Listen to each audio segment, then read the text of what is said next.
to Jeff Koinange live at the Villa Rosa Kempinski on this inspirational Thursday like no other. 4-year-old Ella Migade, born with Down syndrome, but I tell you, she has stolen the hearts and minds of Kenyans across the board. Thanks to you, Eva. Honestly, Eva Migade here, her mother. Ella is her second born. She has 3 children total. Ella is the special one. And I tell you, tweets coming in thick and fast. Let me just read a couple if I will. Go ahead. Watima says, "That's a beautiful child. She is cooler than most kids I know." Oh, thank you. And then that Maasai chick says, "It's not easy to raise a special kid. Thanks, Eva. I know we ain't alone in this." Oh, fantastic. And then Fadil Abdibare, he wants to know what's about Monday's foundation dinner. "I would like to attend on behalf of my young cousin who has the disease." But it's not a disease, right? It's not a disease. Is it a condition? It's a chromosomal disorder. Yeah, that. Okay. So the chromosomes. All right. It's a disorder of the chromosomes. Fadil, it's not a disease, it's a chromosomal disorder. Nothing medical. So should never be confused with that disease. Okay, Kainta Kala says, "Can't stop smiling when looking at Ella do her stuff. She's amazing." Oh wow.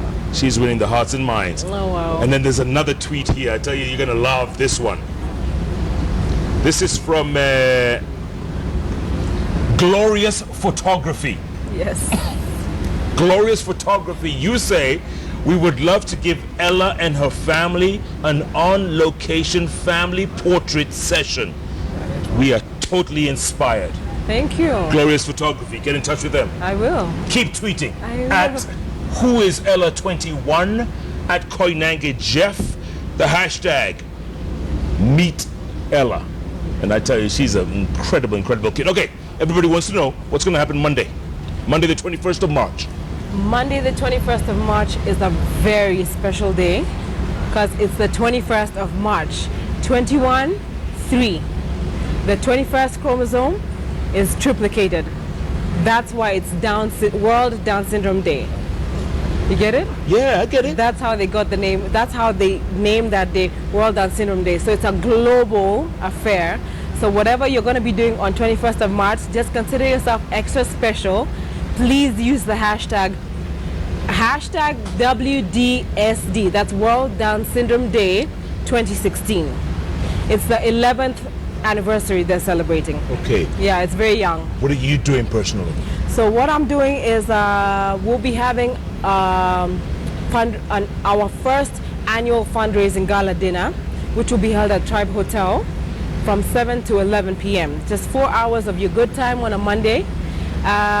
It's casino themed because I wanted to bring the upside of Down syndrome. I don't want it to be a sad affair, so I want it to be an uplifting and a light-hearted dinner. All the funds raised on that day will go towards the construction of My Ella Down Syndrome Resource Center. That's the plan. That's the big plan. How many people are you expecting? So we're hoping to get at least 150 people. Right now we're between 90 and 100. So if you could RSVP or send your M-Pesa 10,000 ahead to the pay bill number. There's a pay bill number, but that's not for the tribe. I'd need to get it to you. Maybe you can check it on the invite. Okay. There's a buy goods number which goes straight to Tribe Hotel. All right. So if you send the 10,000, it goes straight to Tribe Hotel, and then they can do all the. Why don't they just get in touch with you directly? They could on whoisella21 on Twitter. Yep. Or they could get in touch, or they could send the donation to paybill 962060. 962060. Yeah, paybill. Right? And the account number is My Ella. The account number is My Ella. Paybill number 962060. Account number My Ella. Yes.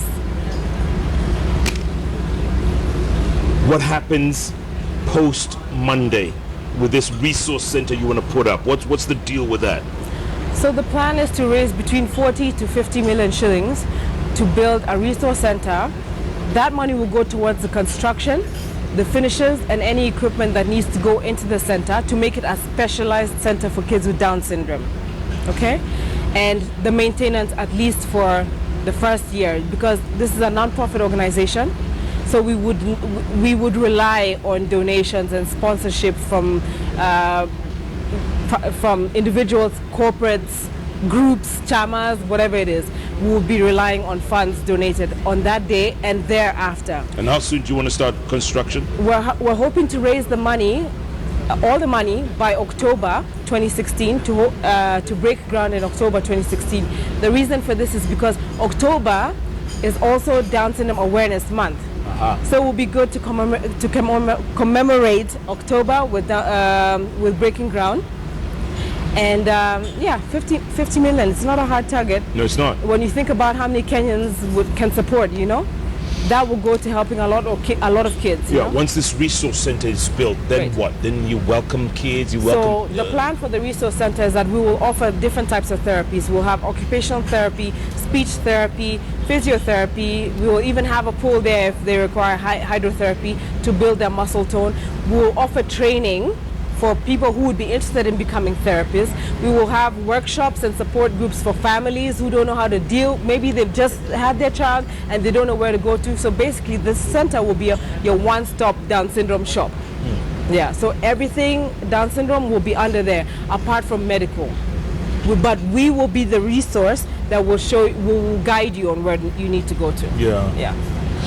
Are you going to reach out to the unreachables, you know, mashinani, you know, and I'm sure there's people out there watching, or someone watching who knows someone who knows a kid who's been locked up in the store in the back of the house because they're strange, because they're different, because they're not normal. They're not typical. The reason I want to put up this center is, like you said earlier, Ella has been fortunate enough to be able to get this support. However, because of how expensive it is to get this early intervention or the support they need, not many people can get the help that they require. They don't have access to resources. This center, it will be our job to look for sponsors for kids in mashinani, in rural areas, in slums.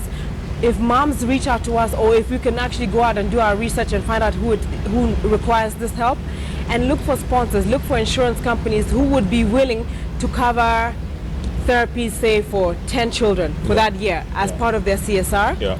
Or even maybe to offer a medical cover that caters for therapies, you know? How I'd like to look at it is that you cover Ella's therapies, you get a whole family. If you want to look at it from a business perspective, you take one child who's got special needs, you cover one child, you get the entire family, because that's the business, you know?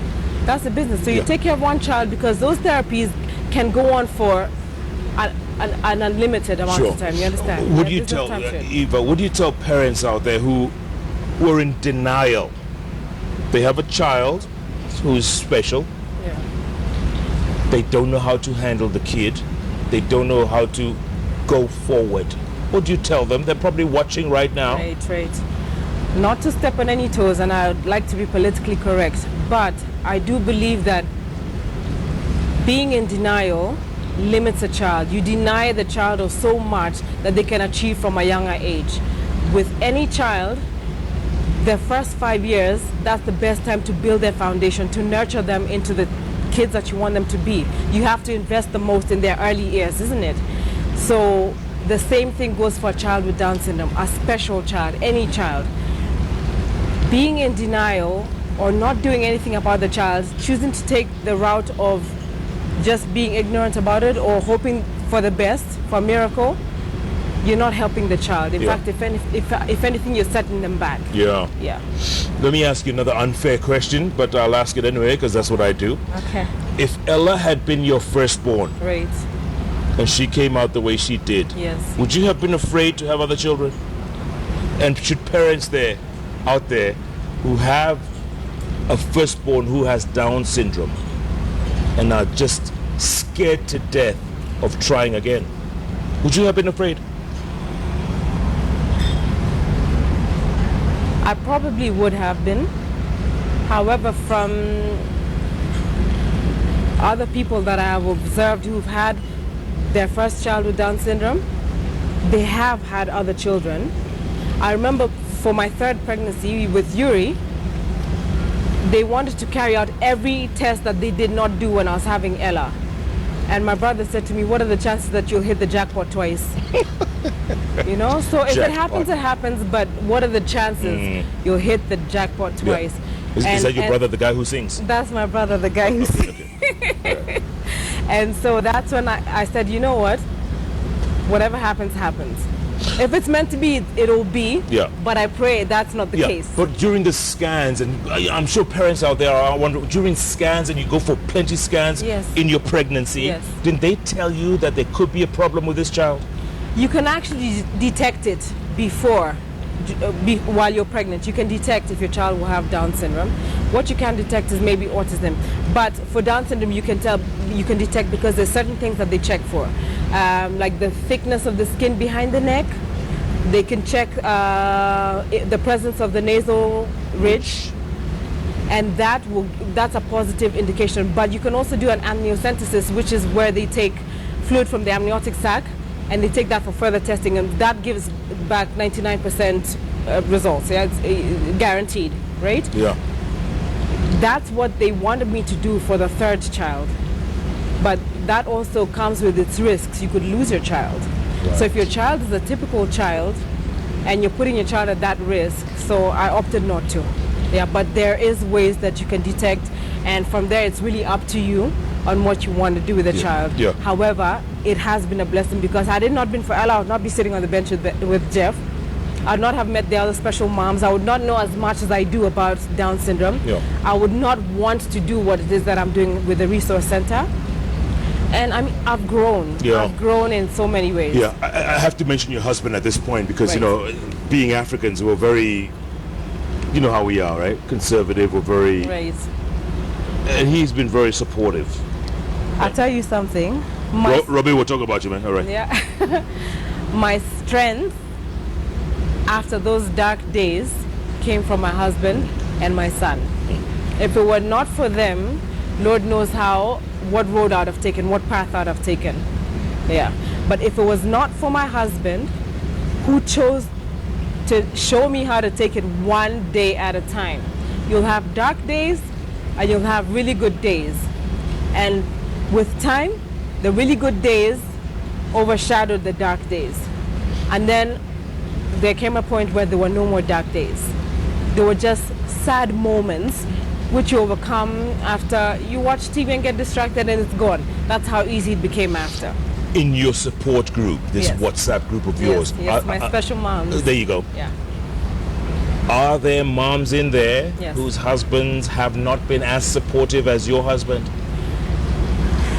We haven't discussed that in too much detail, but what has come up is that everyone has their own challenges with family.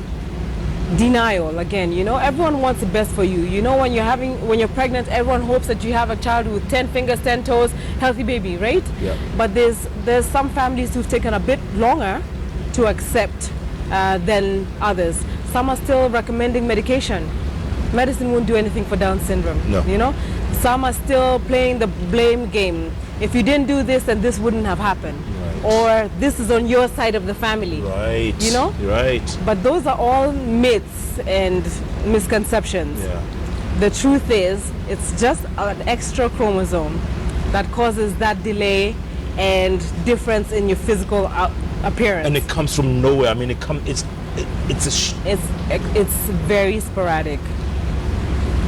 Random selection. You can have a fourth child. I'm done. Would you want a fourth child?